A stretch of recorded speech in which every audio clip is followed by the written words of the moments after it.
On va aller maintenant dans la parole de Dieu. Alors, on va se lever pour faire la lecture des Saintes Écritures dans l'épître de Jude. Alléluia. Gloire à Dieu. L'épître de Jude. Amen. Et nous allons lire quelques versets donc du message arraché du feu. Arraché du feu. Jude, et nous allons lire, c'est juste, donc, c'est une petite carte postale, juste avant l'Apocalypse, donc, à gauche de l'Apocalypse. Et nous lisons, donc, dans Jude, à partir du verset 20, et ce qui nous intéresse, vous allez le voir, donc, tout de suite, le verset 23. Il est dit, « Pour vous, bien-aimés, vous édifiant vous-même sur votre très sainte foi, et priant par le Saint-Esprit, maintenez-vous dans l'amour de Dieu, en attendant la miséricorde de notre Seigneur Jésus-Christ pour la vie éternelle. Reprenez les uns ceux qui contestent, sauvez-en d'autres en les arrachant du feu. Et pour d'autres encore, ayez une pitié mêlée de crainte, haïssant jusqu'à la tunique, le vêtement souillé, sali par la chair. » Père, nous te bénissons pour ta présence. Nous te demandons de bénir abondamment le pain que tu as préparé pour nous ce soir. Nous te bénissons car ta table est garnie, Seigneur, et nous te remercions parce que des mets succulents nous ont été accordés. Nous te prions de bénir abondamment ceux et celles qui entendent cette parole en Europe, en Afrique, ceux qui entendent cette parole en Amérique du Nord ou du Sud, Seigneur, en Afrique du Nord ou du Sud, de l'Est ou de l'Ouest, en Asie, Seigneur, ou dans les îles du Pacifique. Nous te demandons de bénir abondamment, Seigneur, ceux et celles qui ont besoin d'entendre ce qu'ils vont entendre au travers de ce message qui nous vient de la part du Saint-Esprit. Dans le nom puissant de Christ Jésus, Amen. Et tout le peuple dit Amen. Gloire à Dieu. On peut s'asseoir, frères et sœurs, chers amis. Alléluia. Jude, inspiré par le Saint-Esprit, nous dit qu'il faut reprendre ceux qui contestent la parole de Dieu, le salut de Dieu, l'œuvre à la croix du calvaire. Nous devons aussi en sauver d'autres en les arrachant du feu. Nous ne sauvons personne, mais Christ sauve évidemment, mais par notre témoignage, eh bien, nous pouvons en sauver du feu éternel. Évidemment, donc, il n'y a rien de plus alarmant, je dirais, qu'un feu qui éclate. Je me rappelle avoir été réveillé avec mon épouse le soir vers 10h30, environ 22h30, et donc, pas la maison à côté, mais juste la maison à côté de la maison à côté était en feu. Et c'était en pleine nuit, donc, et c'était vraiment impressionnant. Et soudain, on a entendu, donc, sur la porte, donc, les pompiers et les policiers qui sont venus, donc, nous avertir de sortir, donc, à cause, évidemment, donc, du feu qui était en train de se passer. C'est très impressionnant, une maison qui brûle en pleine nuit. Les gens du quartier viennent, et des dizaines de personnes sont là. Il y a les pompiers qui sont là, il y a les sirènes, il y a les pompons, voyez, la police, donc, mais aussi les phares giratoires, et ainsi de suite. Donc, évidemment, il y a un feu. C'est une excitation, voyez, il y a des émotions qui sont là. On pense évidemment à ceux peut-être qui sont dans le feu. Comment le feu a-t-il pu prendre? Ça pourrait nous arriver, évidemment, donc, c'est une consternation et il y a des efforts. Il y a des gens qui courent, il y a une vitesse qui est donnée. Il faut combattre le feu avec acharnement. Les gens sont atterrés, les sirènes sont là, il faut agir vite, énergiquement et vigoureusement. Pourquoi? Parce qu'il y a des sacrifices à faire, et il y a des efforts à accomplir pour sauver ceux qui sont à l'intérieur, peut-être de ce brasier. Et des personnes peut-être sont prisonniers à l'intérieur, donc du feu.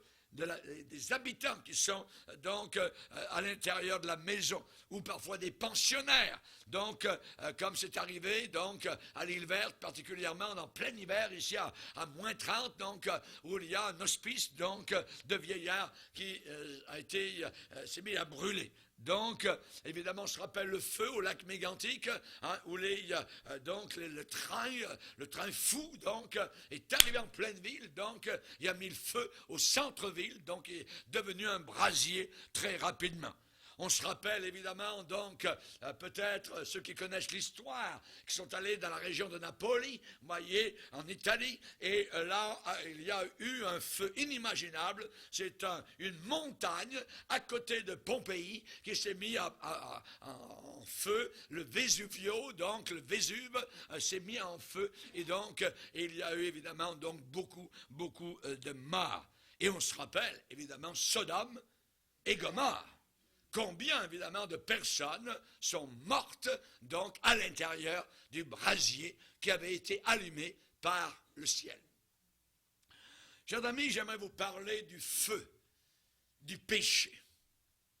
Ou bien on brûle pour Dieu, comme Jean-Baptiste, déclaré par Jésus, en disant, Jean était le feu qui brûle, qui est enflammé. C'était une flamme, disait Jésus-Christ par rapport à Jean-Baptiste. Ou bien on brûle pour Dieu, ou bien on va brûler pour le diable, pour le péché. Et vous voyez autour de vous des gens qui sont dans les flammes, littéralement, du péché. Et sont en train de périr au milieu de ces flammes-là. Le feu du péché a éclaté, cette flamme a éclaté pour la première fois dans le jardin d'Éden. Et il s'est répandu ce feu sur le monde entier. La seule façon d'échapper à ce feu, c'est par une échelle. Une échelle posée sur la terre et qui monte jusqu'au ciel.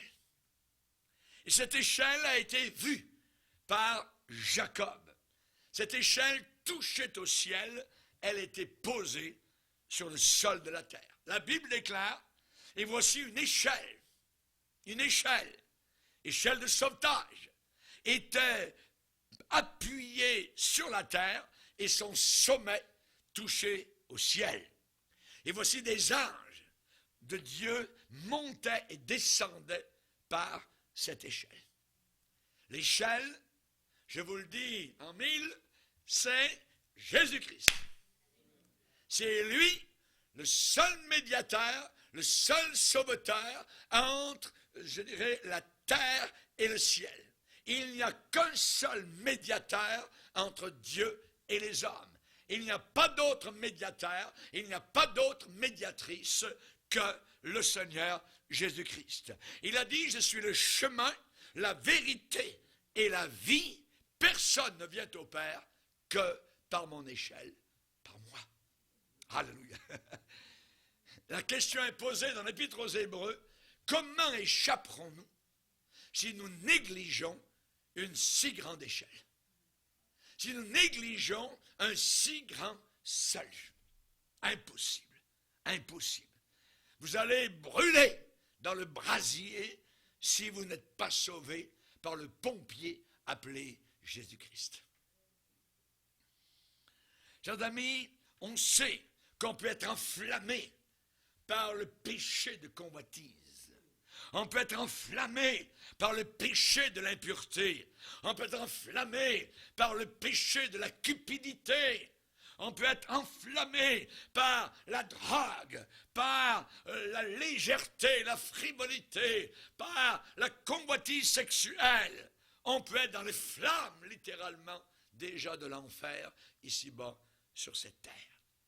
Dans Jérémie, chapitre 4, verset 14, le Seigneur déclare lui-même, et il dit, et je vous le lis, « Purifie ton cœur du mal, Jérusalem, afin que tu sois sauvé. Jusqu'à quand garderas-tu dans ton cœur tes pensées iniques? Jusqu'à quand garderas-tu dans ton cœur tes pensées iniques? » Nous allons lire maintenant le verset 4, où le Seigneur dit, « Circoncisez-vous pour l'Éternel. Circoncisez vos cœurs. » Les cœurs. Hommes de Juda et habitants de Jérusalem, de peur que ma colère n'éclate comme un feu et ne s'enflamme, sans qu'on puisse l'éteindre à cause de la méchanceté de vos actions. Personne n'a été capable d'éteindre le feu qui est tombé sur Sodome et Gomorrhe et les villes de la plaine du Jourdain, parce que ce feu avait été allumé par Dieu dans sa colère. Veillez donc et priez en tout temps, afin que vous ayez la force d'échapper à ces choses qui s'en viennent sur la planète Terre. C'est ce que la Bible nous enseigne. Et le Seigneur va dire que personne ne vous séduise. Il y a tellement de séduction autour de nous, il y a tellement de péchés autour de nous, que le cœur des hommes est devenu endurci. Et dans l'Épître aux Hébreux, au chapitre 3, on nous dit exactement cela en parlant de la séduction. On nous dit, attention, que personne, en parlant évidemment des chrétiens, il est dit, exhortez-vous les uns les autres chaque jour, aussi longtemps qu'on peut dire aujourd'hui, afin qu'aucun de vous ne s'endurcisse, pas par le péché, par la séduction du péché. Le péché est toujours séduisant. Le péché est toujours présenté avec décorum. Le péché est toujours présenté sur un plat en argent ou en or, et ainsi de suite. Satan vient toujours avec un sourire, voyez, et on dirait que c'est totalement anodin, alors que c'est mortel. C'est dangereux, très dangereux. Donc Jésus a bien dit, parlant des signes de la fin des temps, le premier des signes, que personne ne vous séduise. Séduise. La séduction, voyez, évidemment, la nature du péché est quelque chose de puissant en elle-même. Et évidemment, la Bible dit dans Proverbe que le péché est, le méchant est pris par son péché. Tôt ou tard, il est pris. Comme un piège, comme une souricière qui se referme sur lui. Donc, nous devons faire toujours très attention. La Bible dit, et je répète, sauvez-en d'autres en les arrachant du feu. En les arrachant du feu. Le feu fait toujours mal. Le feu brûle. Le feu blesse. Tout le temps, voyez. Et ici, la nature du péché, le péché est comparé à un feu. En les arrachant du feu. Du feu, voyez. Le feu est un élément qu'on ne peut ni peser, ni sous-peser, ni mesurer.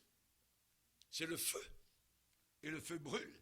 Et quand il est passé, derrière, tout est détruit. Tout n'est que cendre et fumerolles qui montent du brasier après que le feu soit passé. Et quand le péché passe sur un foyer, sur une famille, après que ce feu de convoitise, d'adultère, de péché, d'amour d'argent, il ne reste que des fumerolles. Destruction. Destruction. Qui est capable de placer une frontière, une limite, une borne aux œuvres du péché? Autour de nous, le monde est en flammes. Le monde brûle actuellement autour de nous. Avant qu'il ne se retrouve dans le feu éternel, l'enfer éternel, où les gens vont souffrir pour toute l'éternité. Chers amis, qui peut calculer les capacités, compter les effets du péché, estimer, peser le péché? Voyez, la Bible dit que certains sont échauffés par le vin. Le vin les fait brûler. Il y a des choses qui ne se font pas à froid. Et parfois, il y a une belle musique et il y a la bouteille d'alcool. Et vous faites des choses que vous ne feriez jamais s'il n'y avait ni musique ni alcool. La Bible dit, dans Ésaïe 5:11, que certains sont échauffés. Ils brûlent par l'alcool, par le vin. Chers amis, on sait que les fausses doctrines aussi sont des choses à faire attention. Puisqu'il est dit attention, c'est Paul qui parle de cela en disant, donc, ceux qui causent des problèmes, des divisions dans l'Église, de s'éloigner de ces gens-là. Ce n'est pas aller discuter, c'est de s'éloigner. C'est de s'éloigner d'eux, voyez. Car de tels hommes ne servent pas Christ, le Seigneur, mais leur propre ventre, leur propre sensualité. Et par des paroles douces et flatteuses, voyez, ils séduisent. Notez le verbe, ils séduisent le cœur des simples. Nous devons être simples dans l'Église, mais pas simplés. Nous ne sommes pas des niaiseux, voyez. Il faut que nous voyions clair. Il faut que nous puissions avoir un sens de discernement. Tout n'est pas amour, rose, rose, et je t'aime, bisous, bisous. Voyez, il faut faire très attention dans les temps dans lesquels aujourd'hui nous sommes entrés. Ils séduisent les cœurs des simples, de ceux qui ne sont pas prudents, des vierges folles. Les vierges folles sont séduites déjà, actuellement, voyez. Donc, j'aimerais vous dire que la nature du péché, comme celle du feu, c'est de gâcher, détruire, gâter. Tout ce qui vient au contact du feu ou de la flamme ne peut pas résister à l'influence puissante de ce feu. Le feu va brûler. Samson a joué à la flamme de la convoitise, il a brûlé ses ailes. Les ennemis ont percé ses deux yeux, et il a passé des années comme un animal à tourner la meule des païens, des Philistins. Chers amis, le péché est un feu qui ne peut pas s'éteindre. Le péché est un feu inextinguible, inassouvissable.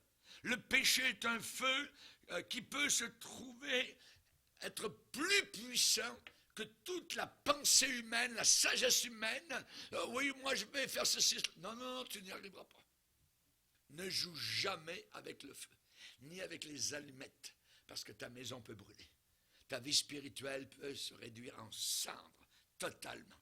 Tu as affaire à un ennemi féroce appelé Satan qui essaie de te séduire. Voyez, l'ennemi va toujours essayer de mettre en doute Dieu et sa parole. Tout d'un coup, tu ne vois plus du tout ni Dieu, ni sa parole, ni les récompenses, ni le combat. Non, c'est tranquille, tu fermes les rideaux et tout va aller bien dans le péché. C'est dangereux. C'est très dangereux. Voyez, on ne peut pas modifier ce que Dieu a dit. On ne peut pas renier ce que Dieu a déclaré. Et le dernier avertissement de Dieu sur la flamme du péché, eh bien, c'est si quelqu'un ajoute quelque chose à ce livre, ou si quelqu'un retranche quelque chose de ce livre, sa vie sera retranchée du ciel. La personne va se retrouver dans les flammes éternelles. Alors il y a un grand danger. C'est le danger du pécheur. Le pécheur a besoin d'être arraché du feu. Sauvez-en d'autres en les arrachant du feu. Et pour que cette personne soit arrachée, ça signifie qu'il est déjà dans le feu. Il y est déjà dans le feu du péché, dans le feu de l'ignorance, dans le feu de la rébellion, dans le feu de la séduction, dans le feu de la convoitise. Oui. Le salaire du péché, c'est la mort. Ça reste la mort. Le pécheur vit sous la puissance et la domination du péché. Il est dans la flamme du péché. Un pécheur peut être totalement inconscient de cela. C'est nous qui le voyons, en train de brûler déjà. C'est nous les pompiers, sur la terre, les messagers du grand pompier céleste, qui est venu par son sang éteindre la flamme du péché. C'est le seul moyen. Le sang de Jésus qui éteint la flamme de la destruction. Le pécheur peut être totalement inconscient de tout ce que je suis en train de dire maintenant, de son horrible situation, de son horrible position, mais il va quand même vers ce lieu terrible, les flammes éternelles, la perdition.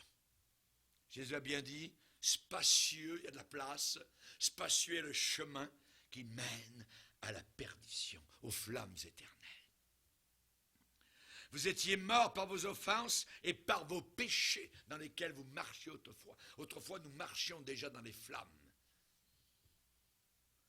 Et être dans un état de péché, c'est être dans un état de condamnation.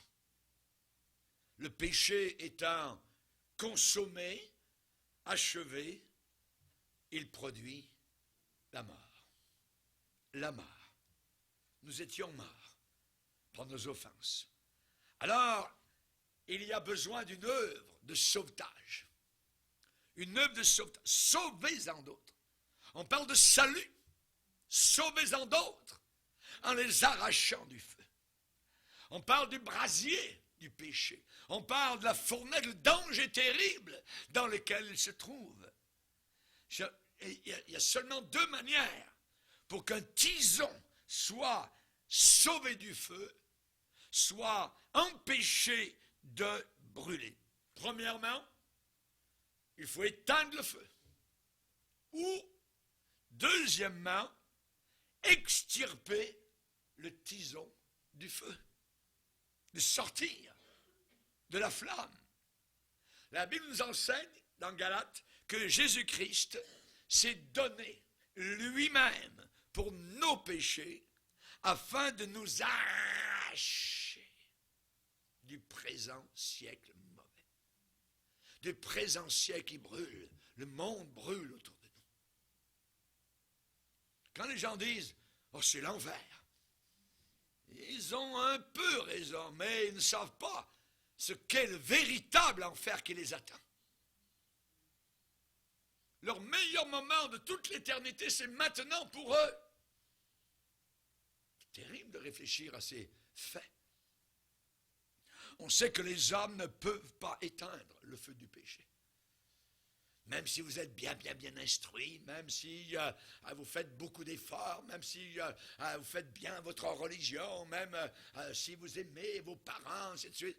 Non, ça n'enlève pas le péché qui est dans le cœur. La flamme brûle. Dans ce monde de péché, l'Église de Dieu représente la brigade de feu du Seigneur. Nous sommes les pompiers, nous sommes les brigadiers. C'est nous qui avons le tuyau pour éteindre, alléluia, le feu du mal et du péché. Raison pour laquelle nous, les sapeurs-pompiers du Seigneur, on a l'ordre d'aller par le monde entier. Aller par le monde entier prêcher la bonne nouvelle. Celui qui croira sera sauvé, celui qui ne croira pas sera damné, condamné. Donc, nous sommes envoyés au secours pour sortir les hommes des flammes. Il n'y a aucun échappatoire, je dirais, à la puissance destructive du péché, sauf d'en être séparé totalement. D'en être séparé totalement. La Bible dit que notre force de motivation pour faire ce travail-là, et combien vous les avez vus lors du World Trade Center à New York, les pompiers ont risqué leur vie pour sauver. Voyez. Et à nos yeux, ils étaient des hommes courageux, des exemples à suivre. On était heureux de voir des pompiers si, je dirais, vigoureux. Et certains y ont laissé la peau directement pour en sauver d'autres. Nous sommes les pompiers du Seigneur. Alléluia. Alléluia. L'amour de Christ nous presse. Voilà la motivation. C'est l'amour de Christ qui nous pousse, qui nous presse à agir, à aller, à donner un prospectus, à répandre la parole, à dire un petit mot sur Jésus. Nous voyons ces gens où ils se dirigent. Sauvez-en d'autres en les arrachant du feu. J'aimerais vous donner l'exemple d'un feu qui est arrivé. Un feu est arrivé dans un asile. Dans un asile de malade. Le 27 janvier 1903. C'était à Londres, en Angleterre. Là, c'était des lunatiques qui étaient là, des aliénés mentaux. Il y avait 300 personnes à l'intérieur, et il y a eu un feu, et il y a eu 50 morts. Et 250 ont été littéralement arrachés du feu, les uns après les autres.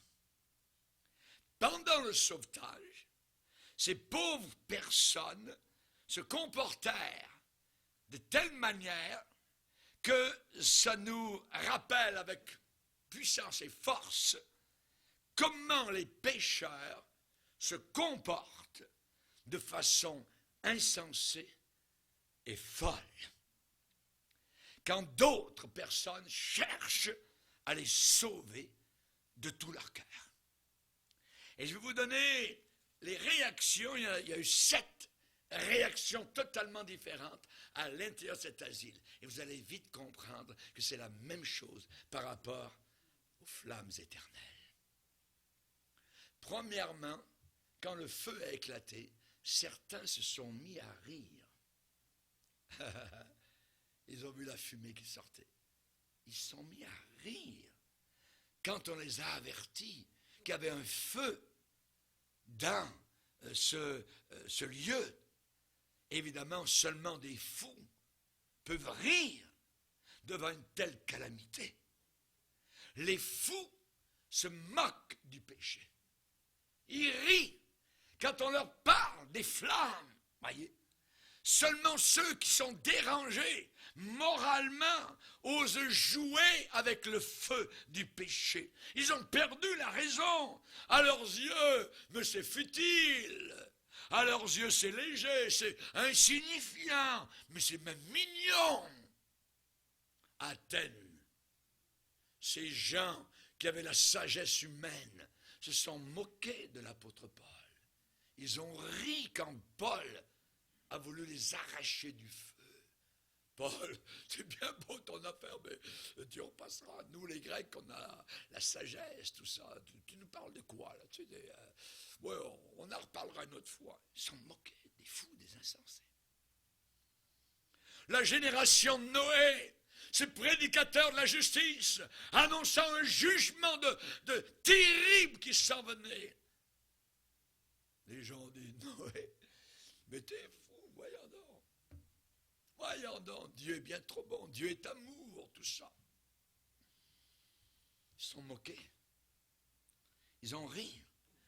Belshazzar, à Babylone, il s'est moqué de Dieu.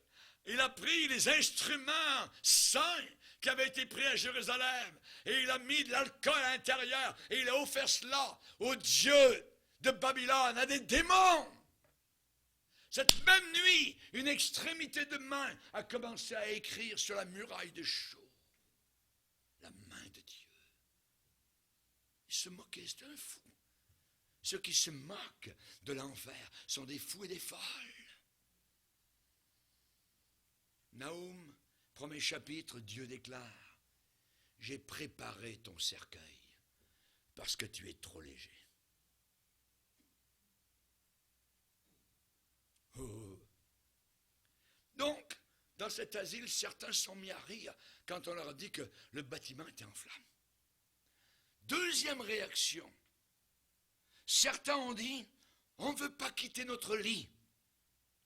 On ne veut pas sortir en pleine nuit. On ne veut pas sortir. Donc, ça nous parle de ceux et celles qui ne veulent pas abandonner leur plaisir actuel, leur plaisir présent. Et ils disent quoi? Mangeons, buvons, demain nous mourrons. On ne veut pas quitter notre plaisir. Ouais, il y a les flammes, non, on va rester. Donc, ils n'ont pas accepté de quitter la jouissance d'un bon lit, même si c'était pour sauver leur vie. Ils ont voulu continuer à rester dans leur chambre. Il y a des fous. Beaucoup de gens sont comme cela aujourd'hui. Ils préfèrent les plaisirs d'un état de condamné aux joies merveilleuses d'avoir été arrachés, d'avoir été sauvés du feu. Leur folie, leur démence, leur aberration est évidente par le choix qu'ils prennent. Ils aiment le plaisir plus que Dieu. C'est la raison pour laquelle nous sommes assez peu de personnes ce soir et qu'il y a des milliers de personnes autour de nous qui aiment le plaisir plus que Dieu. Quand la première prédication à la Pentecôte de l'apôtre Pierre, Pierre leur a dit « Sauvez-vous de cette génération perverse et corrompue, pourrie. Sauvez-vous des flammes. » Moïse a refusé d'être appelé fils de la fille de Pharaon. Il a préféré être maltraité que d'avoir pour un temps la jouissance du péché. Ensuite, dans ce feu de cet asile à Londres, on a trouvé d'autres qui étaient cachés sous leur lit.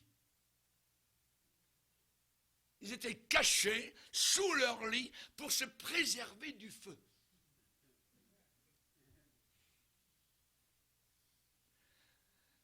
Donc, ça nous parle de ceux qui se retranchent, qui se cachent, qui trouvent un refuge dans leurs mensonges et qui se disent « paix, paix » quand il n'y a pas de paix. Tout est en train de brûler tout autour. Ce monde est en flammes. Et ils disent « c'est la paix, tout ça. Il n'y a pas de problème. Il n'y a pas de problème. » Nous avons un pasteur pas très loin d'ici à Montréal, Rive-Nord, qui donc déclarait l'Apocalypse, ne vous en faites pas, tout ça, non, il n'y a pas de problème, il ne faut pas être fou avec la Bible, ainsi de suite. Et ça. Vous voyez, ça c'est très dangereux. Ce sont des gens qui se cachent sous leur lit. Tout commence à brûler autour, puis les gens sont déjà, ils sentent le roussi, et puis non, il n'y a pas de problème, on va se cacher sous le lit. Seulement un fou peut penser, supposer et croire qu'un lit d'aisance ou d'indifférence va être une certaine protection face à un feu qui s'en vient, qui est dévorant, alors que tout le bâtiment est en proie aux flammes. La Bible dit, soyez sûrs et certains que votre péché comme un feu va vous retrouver. Où irai-je, loin de ton esprit, a demandé David. Où irai-je? Adam et Ève se sont cachés sous leur lit. Ils ont pris des feuilles de figuier, ils se sont cachés un peu pour cacher leur nudité. La folie. Les gens, ils pensent qu'ils vont arriver devant Dieu. Mais j'ai fait des bonnes actions, devant ce grand trône lumineux, devant la puissance de Dieu. Ils seront bouleversés devant la réalité. Et l'index du Seigneur, je ne vous connais pas, allez dans le feu éternel qui a été préparé pour le diable et ses anges. Ouais, mais sur la terre, Dieu nous donne des chances. Dieu nous donne certaines circonstances où on doit se repentir de nos péchés. Ils se cachent sous leur lit. À quand? À quand? ACAN a caché son butin sous sa tente, sa petite tente, comme si Dieu ne le voyait pas. Et Dieu a dit à Josué, il y a un problème dans le camp. C'est dans cette région-là, dans cette tribu-là, dans cette famille-là, et tout, c'est à quand. Dieu sait tout ce qui se passe. On ne peut rien cacher au Seigneur. Judas Iscariote a essayé de cacher. Salut Rabbi. Tout, son corps. Il s'est pendu. Après s'être repenti, on peut se repentir et aller en enfer. Il y a une repentance qui est selon Dieu et une repentance qui est selon le monde. Et dans ce feu, d'autres personnes sont imaginées que c'était les sauveteurs qui avaient allumé le feu. Il y en a qui ont dit, c'est les pompiers qui ont allumé le feu. C'est eux, voyez. Les fautifs, les imaginations, les fantaisies, voyez. Ils croyaient que, ils pensaient que, voyez. Akab, Rappelez-vous, ce fou, ce roi fou en Israël a dit au prophète de Dieu Élie, et il lui a dit, est-ce toi qui jette le trouble en Israël? Est-ce toi qui mets le feu aux poudres? Tu mets le trouble partout où tu passes. Et l'homme de Dieu l'a regardé droit dans les yeux et lui a dit, ce n'est pas moi qui mets le trouble, c'est toi, parce que vous vous êtes éloigné des commandements du Seigneur. Les gens mettent le trouble sur le sauveteur. C'est le pasteur. C'est lui qui met le feu, c'est lui. Ça, c'est des fous, ça. Les sauveteurs ont été blâmés d'essayer de les brûler, imaginez. Et à entendre certaines personnes, vous penseriez que ce sont les véritables envoyés du Seigneur, les véritables prédicateurs qui ont bâti l'enfer, qui sont des troubles peints, sont des faiseurs de troubles, parce qu'ils essayent de convaincre les hommes de péché, de justice et du jugement qui s'en vient. Parce qu'ils essayent de sortir, d'extirper, d'arracher les hommes, les femmes, les jeunes gens de leurs conditions de perdition. Et évidemment, lorsque ces gens font une telle accusation, ils prouvent qu'ils sont totalement insensés, hors d'eux-mêmes, hors sujet. Les réformateurs sont levés comme Luther. On a essayé de le faire taire, on a essayé de fermer la bouche, on l'a exclu. On a envoyé des hommes pour essayer de faire du mal à cet homme de Dieu. On a brûlé d'autres sur des bûchers. Et ceux qui les ont brûlés brûlent aujourd'hui dans l'enfer éternel. Et ceux qui ont été brûlés sont au ciel. Comme Jean Hus, les Huguenots. Chers amis, le pape va brûler quand il dit que les islamistes vont au ciel. Aucun islamiste ne va au ciel. Même si le Coran leur promet 70 vierges en arrivant à des ébats sexuels au ciel, c'est de la folie totale. C'est pas la réalité. La réalité, c'est le feu. Le feu éternel. Heureux serez-vous lorsqu'on vous persécutera, qu'on dira de vous toutes sortes d'accusations fausses. C'est ainsi qu'on a persécuté ceux qui vous ont précédés. Ensuite, dans ce feu, à Londres, du 27 janvier 1903, dans cet asile de lunatiques, d'aliénés mentaux, il y en a beaucoup, quand les sauveteurs sont entrés à l'intérieur du bâtiment, beaucoup sont battus avec les sauveteurs.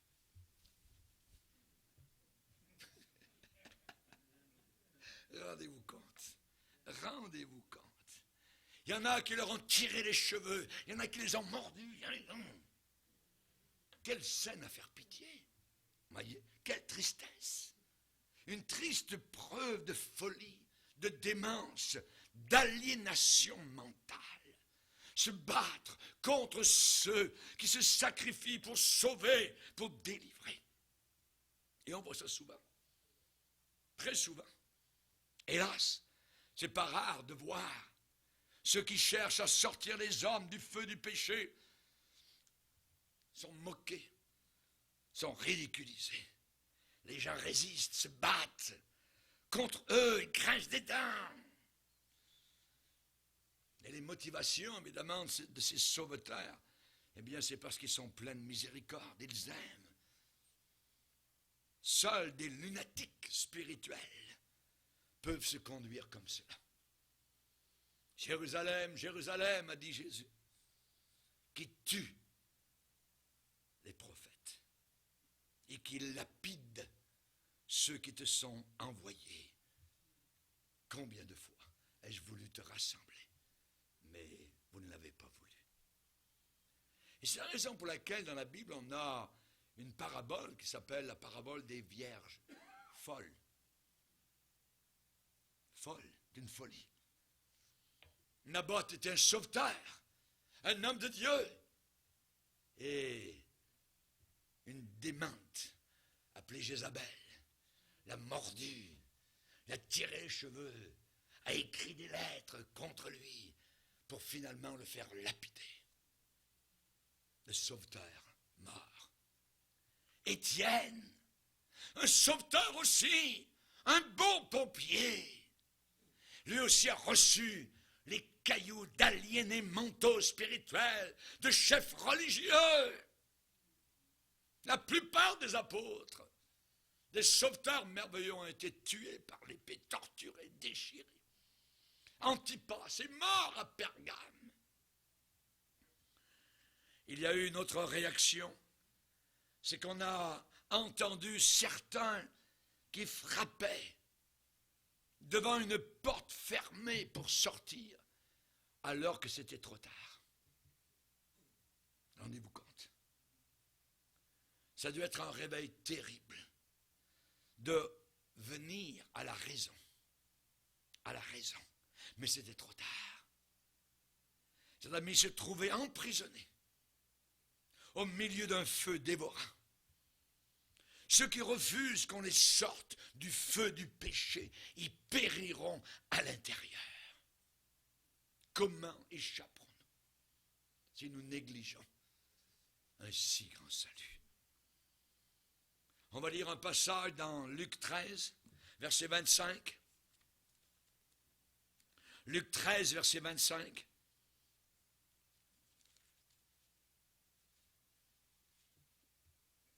Il est dit, quand le maître de la maison sera levé et aura fermé la porte, notez bien l'expression, fermez la porte, et que vous, étant dehors, vous commencerez à frapper à la porte en disant, Seigneur, Seigneur, ouvre-nous.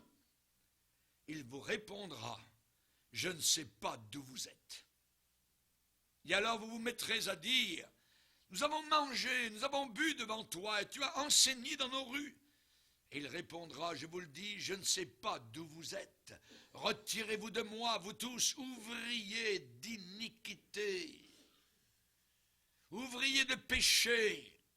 C'est là qu'il y aura des pleurs et des grincements de dents. Quand vous verrez Abraham, Isaac, Jacob et tous les prophètes dans le royaume de Dieu, que vous serez jetés dehors. Il en viendra de l'est, de l'ouest, du nord et du sud, et ils se mettront à table dans le royaume de Dieu. Et voici, il y en a des derniers qui seront les premiers, et des premiers qui seront les derniers. Ça nous fait réfléchir. Rappelez-vous, quand le déluge est venu, et quand à l'intérieur de l'arche, il n'y avait que 8 personnes, et que soudain, Noé et sa femme, Sem, Cam et Japheth, ont entendu. Ouvre la porte! Mais hélas, la Bible dit que Dieu avait fermé la porte. Et quand Dieu ferme, personne ne peut plus ouvrir. Il y a un temps, il y a une époque où nous devons absolument nous repentir de nos péchés, où Dieu nous donne l'occasion de venir à lui. Il faut la prendre, cette occasion, car elle pourra possiblement ne plus jamais revenir. La force d'échapper. Rappelez-vous, à Sodome, quand ils ont commencé le soir à swinguer la bottine, à convoiter les hommes, les femmes entre elles, les hommes entre eux, tout ça, hein, à sodomiser des enfants, ainsi de suite, ça allait continuer toujours. Mais quand le soleil s'est levé, le matin suivant, la ville brûlait, du feu tombait d'en haut du ciel. Et cette région aujourd'hui, on n'a pas encore véritablement découvert où est Sodome et Gomorrhe. Cependant, on découvre dans toute la région du soufre. C'est plein de soufre partout. Et c'est exactement ce que la Bible déclare. Dieu fit pleuvoir du feu, du soufre, du haut des cieux, sur une ville de damnés. Ça allait bien le soir avant. La vie de nuit, nightlife. Ah oui, mais la nuit continue dans l'enfer éternel. La Bible dit qu'ils sont enchaînés éternellement par les ténèbres. Il n'y a plus aucune sortie. C'est terminé, c'est fini. C'est final. Et en terminant pour notre feu dans cet asile d'aliénés, eh bien tous ceux, hommes et femmes, qui étaient saints d'esprit, sont allés, sont laissés conduire et ont suivi les conseils et les directions des sauveteurs. Et ils ont été sauvés. Le temps était court, le sort actuellement est court aussi pour le sort de ceux qui ne sont pas sauvés, parce que dans le sablier, le timing du Seigneur, tout est en train de descendre au point zéro. Et ceux-ci iront à la vie éternelle, et ceux-là iront au châtiment éternel. Et dans les deux cas, le mot éternel veut dire éternel. Chers amis, c'est le temps de mettre de côté tous les autres intérêts. C'est le salut des âmes, le salut de mon âme. On m'a accordé un certain nombre de temps, mais on peut mourir à 7 ans. On peut mourir à 77 ans. Nous ne savons pas. Nous avons besoin de sortir du feu, d'être arrachés comme un tison du feu éternel. Êtes-vous dans les flammes du péché? Ou bien êtes-vous en dehors du feu? Tous les chrétiens qui sont saints d'esprit font cela. Ils placent leur priorité sur la parole de Dieu, sur le conseil du Sauveteur céleste qui est venu et qui a éteint le feu du péché à la croix du Calvaire par son sang, ce liquide rouge qui a coulé de ses veines pour nous délivrer de l'enfer éternel. Merci Jésus, merci Seigneur. Sauvez-en d'autres en les arrachant du feu.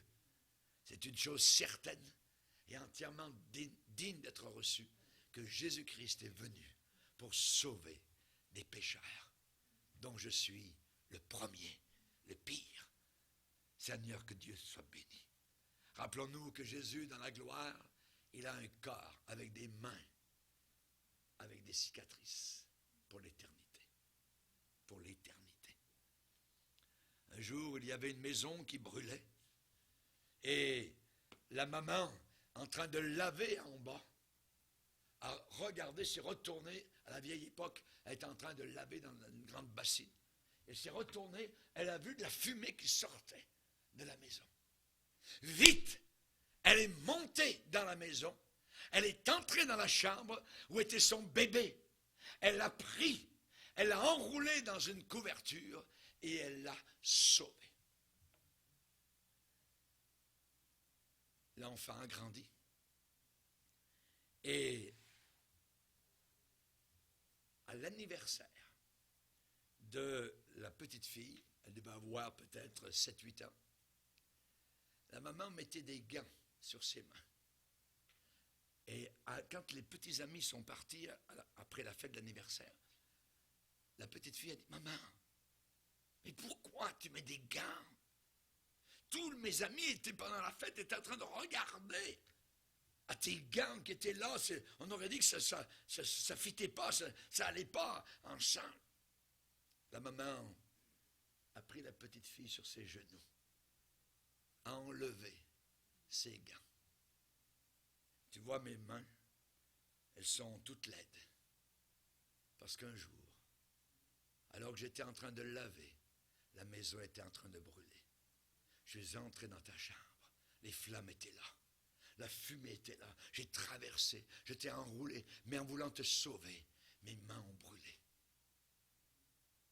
Et c'est à cause de cela que mes mains sont si laides. La petite fille a pris les mains de sa maman.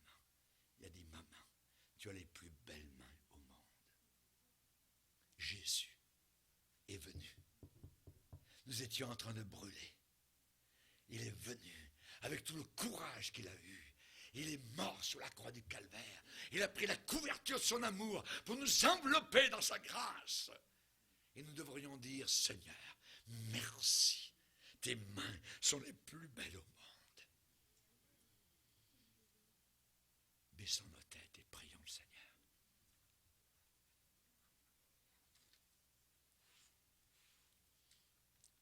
Quand j'ai vu tes mains, Seigneur, percées par les clous, alors j'ai vu ton amour et ta grâce. Quand j'ai vu, Seigneur Jésus, tout ce que tu as fait pour moi à Golgotha, je te dis merci de m'avoir arraché du brasier éternel. Que tu es grand, que tu es bon. Merci Seigneur pour tant de grâce, tant de miséricorde. Tu es venu, tu m'as secoué de mon sommeil. Tu es le pompier, Seigneur, qui a lancé l'échelle depuis les collines majestueuses du ciel. Et tu l'as posé sur la terre, devant ma misère. Et tu m'as dit, monte, monte, sauve-toi pour ta vie. Merci Jésus, merci Père, pour tant de grâce et de miséricorde. Nous prions pour ces jeunes gens, Seigneur, pour ces jeunes filles qui par milliers nous écoutent au travers d'Internet, Seigneur. Te prions pour ceux qui du fond de l'Afrique entendent le message, pour ceux qui sont en Europe, Seigneur, ceux qui sont en Chine, Seigneur, ou en Russie, ou qui sont ailleurs au monde, oh Dieu. Sauve-en, Seigneur, des flammes éternelles. Arrache-les par ta grâce, oh Dieu, des griffes de Satan et de ses séductions. Dans le nom puissant de Christ, nous voulons te remercier à l'avance. Merci Père, merci Seigneur, au nom du Sauveur et pour ta seule gloire. Amen. Et tout le peuple dit Amen. Alléluia. Alléluia.